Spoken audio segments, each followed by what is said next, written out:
Untuk memahami dengan lebih jelas hubungan antara pemikiran maqasid dengan Imam Al-Syafi'i, kita perlu melihat terlebih dahulu pembahagian maqasid yang dikemukakan oleh Imam Al-Syatibi.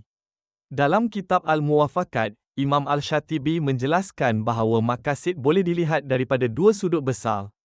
Pertama, maqasid syarak, iaitu kehendak syarak dalam menetapkan syariah. Dan kedua, maqasid mukallaf dalam melaksanakan tuntutan syariah. Bagi maqasid syarak, Al-Syatibi menghuraikannya kepada 4 dimensi utama. Pertama, Al-Qasdal Ibtidai, iaitu maqasid asal pensyariatan. Dengan kata lain, apakah tujuan yang hendak dicapai oleh syarak ketika sesuatu hukum itu ditetapkan sejak awal?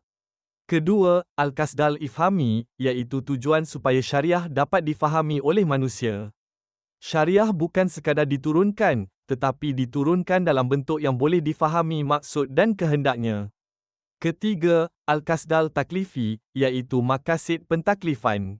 Syariah ditetapkan untuk memberikan tanggungjawab hukum kepada mukallaf melalui perintah, larangan dan tuntutan-tuntutan syarak yang mampu ditanggung oleh mukallaf. Dan keempat, Al-Qasdal Imtisali Al-Ta'abudi, iaitu tujuan supaya mukallaf tunduk, mematuhi dan mengabdikan dirinya kepada ketetapan syariah. Namun, dalam pembentangan yang kita bincangkan ini, perhatian utama diberikan kepada dimensi yang kedua, iaitu Al-Qasdal Ifhami, tujuan syarak menetapkan syariah supaya ia dapat difahami. Sebelum seseorang boleh melaksanakan sesuatu hukum, dia terlebih dahulu perlu memahami apakah sebenarnya yang dikehendaki oleh nas tersebut. Bagaimanakah sesuatu lafaz Al-Quran harus difahami? Apakah yang dimaksudkan dengan lafaz umum dan khusus? Apakah peranan konteks? Dan bagaimanakah cara penggunaan bahasa Arab menentukan maksud sesuatu nas? Di sinilah muncul hubungan yang sangat menarik dengan Imam Al-Syafi'i. Bahawa apabila Imam Al-Syatibi menghuraikan persoalan Al-Qasdal Ifhami, beliau sendiri merujuk kepada Al-Risalah dan mengambil beberapa perbahasan Imam Al-Syafi'i berkaitan cara memahami bahasa Al-Quran. Ini menunjukkan bahawa asas kepada apa yang kemudiannya dihuraikan oleh Al-Syatibi sebagai maqasid syariah supaya dapat difahami, sebenarnya telah mendapat perhatian yang sangat mendalam daripada Imam Al-Syafi'i beberapa abad sebelumnya. Justeru, persoalan yang akan kita lihat selepas ini ialah, bagaimanakah Imam Al-Syafi'i membina metodologi untuk memahami maksud nas syarak? Setelah kita memahami konsep Al-Qasdal Ifhami, kita sampai kepada persoalan yang menjadi antara inti utama pemikiran Imam Al-Syafi'i, iaitu, bagaimanakah nas syarak harus difahami dengan betul? Menurut pendekatan ini, memahami nas tidak memadai dengan hanya mengetahui tata bahasa Arab. Ilmu Nahu, misalnya, sangat penting untuk menentukan struktur sesuatu ayat. Kita mengetahui mana yang rafa, mana yang nasab, mana yang jar, dan bagaimana sesuatu perkataan berfungsi dalam ayat. Begitu juga dengan ilmu balaghah. Ia membantu kita memahami keindahan dan kekuatan sesuatu ungkapan melalui tashbih, ijaz, istiarah, tibak, jines dan sebagainya.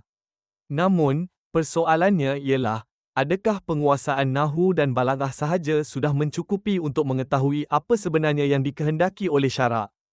Jawapannya, belum mencukupi. Kerana di sebalik struktur dan keindahan sesuatu lafaz, terdapat satu lagi persoalan yang lebih mendalam, iaitu al-maksud, apakah maksud yang sebenarnya hendak disampaikan melalui lafaz tersebut? Untuk sampai kepada maksud ini, seseorang perlu mempunyai penguasaan bahasa Arab yang mendalam. Bukan sekadar mengetahui kaedah bahasanya, tetapi memahami bagaimana orang Arab menggunakan bahasa tersebut dalam percakapan mereka. Dia perlu mengetahui kebiasaan penggunaan bahasa, konteks sesuatu ungkapan, serta bagaimana sesuatu lafaz boleh membawa makna yang berbeza berdasarkan keadaan dan konteksnya. Sebab itulah dalam usul fiqh kita membincangkan persoalan seperti lafaz umum dan khusus, zahir, mujmal, dan pelbagai bentuk dalalah yang lain. Semua ini bertujuan untuk membawa kita daripada sekadar membaca lafaz, kepada memahami makna, dan seterusnya menangkap maksud yang dikehendaki oleh syarak. Perkara ini sangat penting kerana kesalahan memahami maksud sesuatu nas boleh membawa kepada kesalahan dalam menentukan hukum dan juga kesalahan dalam cara hukum itu diaplikasikan dalam realiti. Atas dasar inilah Imam Al-Syafi'i menyatakan satu prinsip yang sangat penting dalam Al-Risalah, fa innama ataballahu bi kitabihi al-araba bilisaniha ala ma tarifu min ma'aniha. Maksudnya, Sesungguhnya Allah berbicara kepada kaum Arab melalui kitabnya dengan bahasa mereka, berdasarkan makna-makna yang mereka kenali.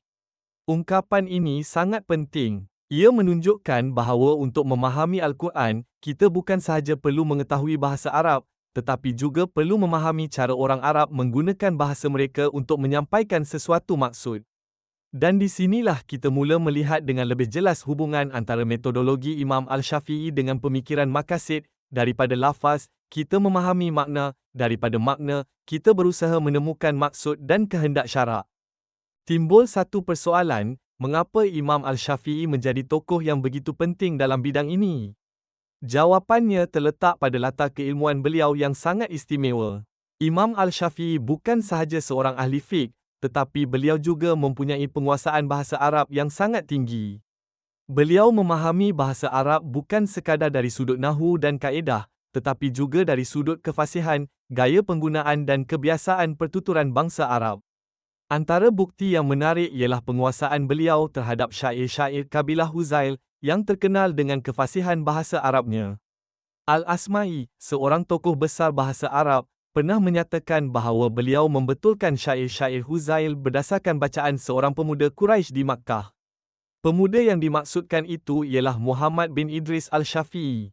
Malah, kedudukan Al-Syafi'i dalam bahasa begitu tinggi sehingga Ibn Hisham menyatakan bahawa Al-Syafi'i merupakan hujah dalam bahasa. Tetapi keistimewaan beliau tidak berhenti pada penguasaan bahasa. Al-Syafi'i juga mempunyai pengalaman yang sangat mendalam dengan Al-Quran dan Sunnah, khususnya dalam proses istinbat dan interaksi fiqh dengan nas. Beliau berguru dengan Imam Malik bin Anas, kemudian mengembangkan kemampuan ijtihadnya sendiri sehingga lahir satu mazhab fiqh yang besar. Di sinilah kita melihat satu kombinasi yang sangat penting.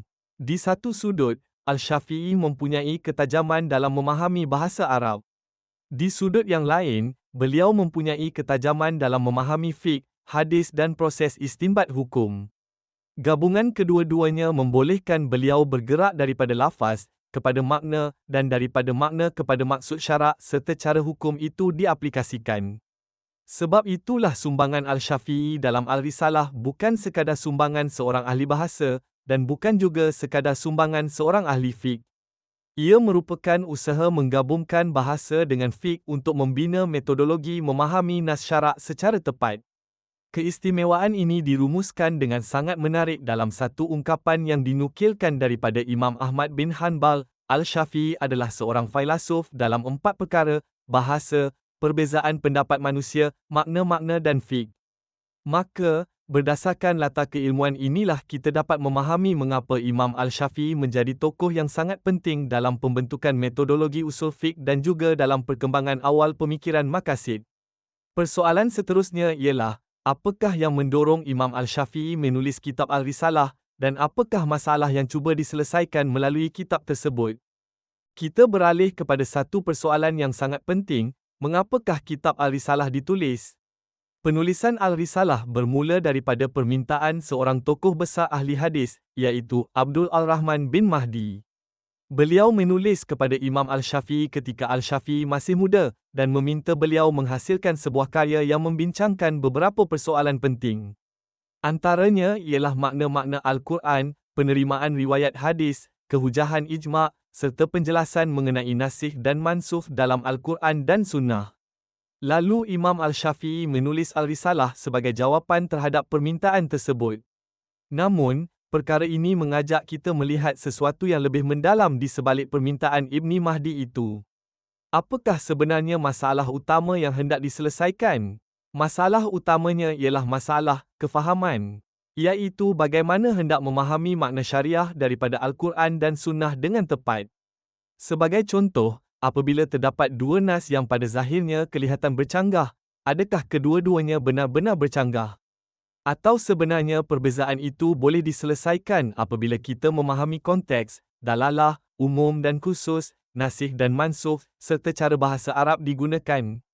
Selepas persoalan kefahaman ini, barulah muncul persoalan kedua, iaitu istidlal dan kehujahan dalil. Apakah kedudukan ijma', apakah kedudukan khabar al-wahid, bagaimana kias digunakan, dan bagaimana proses ijtihad dilakukan. Dengan kata lain, sebelum kita bertanya, apakah hukum, kita perlu terlebih dahulu bertanya, apakah sebenarnya yang dimaksudkan oleh nas? Sebab itulah boleh dirumuskan permintaan Ibni Mahdi dengan satu persoalan, kaifa al-bayan?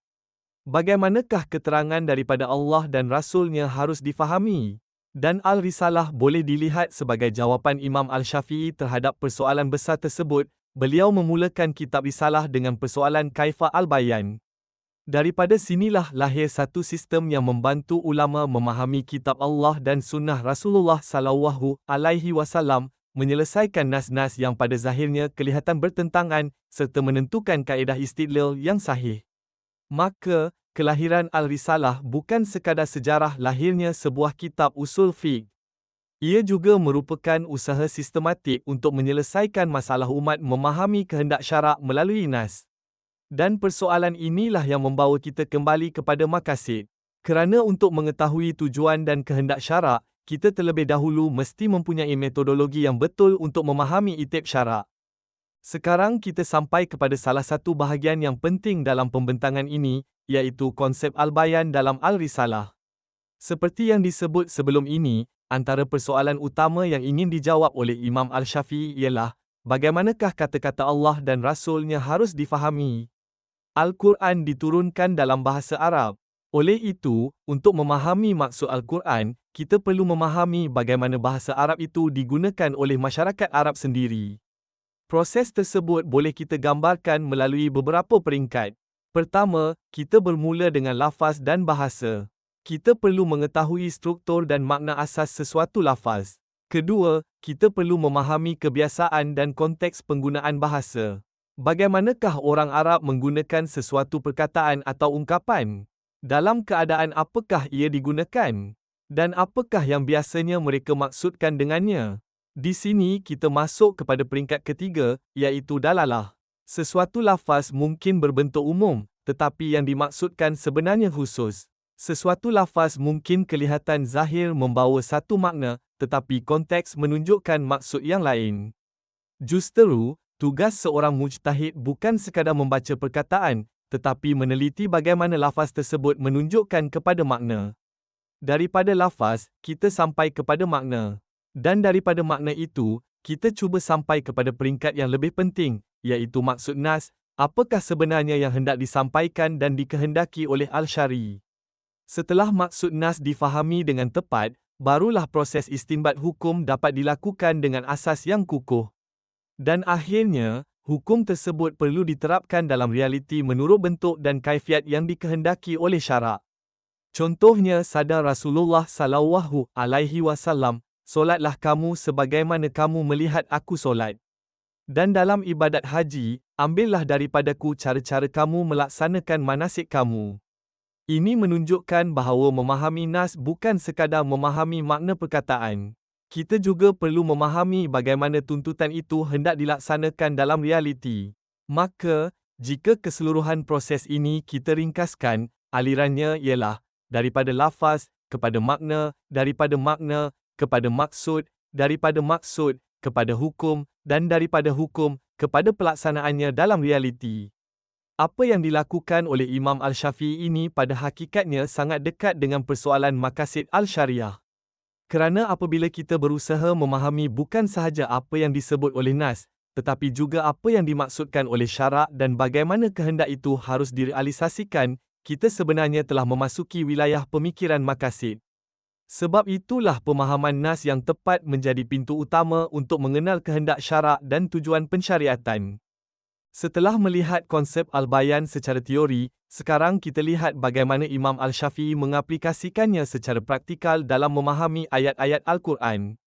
Sebagai contoh, Imam Al-Syafi'i membawa firman Allah dalam surah Al-Kahf, ayat 77, "Hatta iza ataya ahla qaryatin istatama ahlaha fa'abaw an yudayifuhuma." Maksudnya, sehingga apabila mereka berdua sampai kepada penduduk sebuah negeri, mereka meminta makanan daripada penduduknya, tetapi mereka enggan melayani kedua-duanya sebagai tetamu. Perhatikan penggunaan perkataan ahlaha, iaitu penduduk negeri tersebut. Jika kita mengambil lafaz itu secara literal dan umum semata-mata, seolah-olah Nabi Musa dan Idris meminta makanan daripada seluruh penduduk negeri tersebut. Tetapi sudah tentu bukan itu yang dimaksudkan. Imam Al-Syafi'i menjelaskan bahawa ini merupakan contoh lafaz umum yang dimaksudkan dengannya makna khusus. Mereka meminta makanan daripada sebahagian penduduk negeri tersebut, bukan setiap seorang penduduknya. Contoh lain ialah firman Allah dalam surah Al-Taubah, ayat 120, mengenai penduduk Madinah dan orang Arab Badui di sekelilingnya yang tidak sepatutnya meninggalkan Rasulullah SAW. Imam Al-Syafi'i menunjukkan bahawa dalam ayat tersebut terdapat unsur umum dan khusus. Tuntutan untuk keluar berjihad bukan ditujukan secara sama kepada setiap individu tanpa mengambil kira kemampuan, tetapi berkaitan dengan mereka yang mampu melaksanakan jihad. Namun larangan meninggalkan Rasulullah SAW adalah kepada semua. Apakah yang ingin ditunjukkan melalui contoh-contoh ini? Imam Al-Syafi'i mahu menunjukkan bahawa memahami nas tidak boleh dilakukan hanya dengan melihat zahir sesuatu lafaz secara terpisah. Kita perlu melihat cara bahasa Arab digunakan, konteks ayat, petunjuk lain dalam nas, dan hubungan antara lafaz umum dengan lafaz khusus. Sebab itulah beliau memberikan perhatian yang sangat besar kepada persoalan am dan khas dalam Al-Risalah, sehingga perbahasan mengenainya dihuraikan dalam beberapa bab. Di sinilah konsep Al-Bayan menjadi sangat praktikal. Tujuannya bukan sekadar untuk menentukan bahawa sesuatu lafaz itu umum atau khusus. Tujuan akhirnya ialah supaya kita dapat menjawab satu persoalan yang lebih besar, apakah sebenarnya yang dikehendaki oleh Allah melalui nas ini. Maka sekali lagi kita melihat aliran yang sama, lafaz membawa kepada makna, makna difahami melalui konteks dan dalalah, dan daripada situ kita berusaha mengenal maksud syarak. Inilah sebabnya penulis melihat metodologi Imam Al-Syafi'i sebagai salah satu asas penting kepada perkembangan pemikiran maqasid.